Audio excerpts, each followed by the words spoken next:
Assalamualaikum warahmatullahi wabarakatuh. Kali ini kita akan ngebahas tentang penggunaan tenses di dalam suatu abstrak. Mungkin ketika menulis abstrak pada bingung kira-kira mau pakai tenses apa ya. Nah, kali ini kita akan ngebahas satu persatu tentang tenses apa yang harus kita pakai di bagian-bagian yang ada di dalam abstrak. Oke, yang pertama di bagian background atau introduction, biasanya kita akan memakai tensesnya simple present. Tapi juga bisa kita memakai present perfect, tergantung poinnya apa. Jadi kalau poinnya kita cuma mau menyatakan suatu fakta yang berlaku sekarang, maka kita pakai simple present. Tapi kalau kita mau menyatakan sesuatu yang sudah ada dari dulu dan sampai sekarang masih berlaku, maka kita memakai present perfect.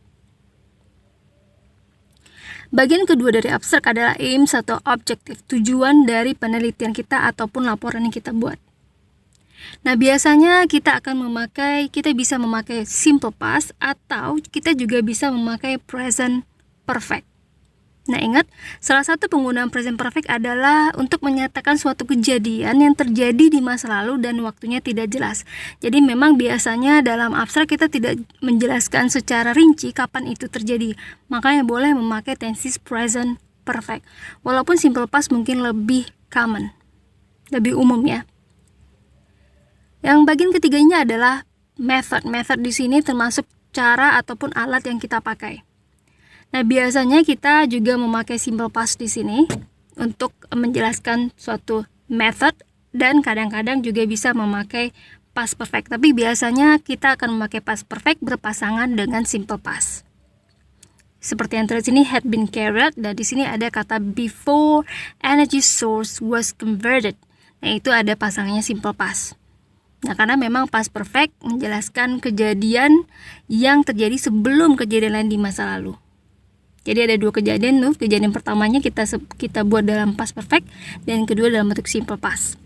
Dan bagian yang berikutnya adalah result, menyatakan hasil dari penelitian ataupun laporan kita itu, maka kita bisa memakai simple past di sini.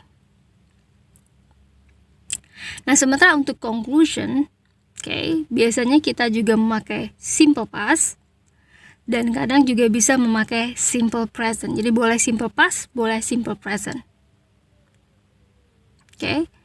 Jadi finally gitu ya. Kalau di akhir kata finally kita pakai simple past, it can be concluded. Nah, berarti kita sudah awal dengan kata it can be concluded, maka kita akan memakai simple present. Nah, kadang dalam abstrak kan kadang-kadang ada recommendation, kadang tidak. Seandainya abstrak itu memakai recommendation, maka recommendation itu kita nyatakan dalam tenses simple present atau future. Dan biasanya memakai modal verb, karena recommendation itu lebih cenderung seperti memberikan rekomendasi ataupun saran untuk kedepannya bagaimana. Nah, jadi kalimatnya bisa dalam bentuk simple present atau future dan biasanya memakai modal verbs. Bisa may, should, might, atau apa gitu ya. It is suggested that directors should run the operation. Nah, ini contoh kalimatnya. Nah, jadi itulah yang tenses yang biasanya kita pakai dalam abstrak, yaitu bisa kita pakai simple present, present perfect, simple past, dan past perfect. Semoga bisa dipahami. Thank you for watching. Assalamualaikum warahmatullahi wabarakatuh.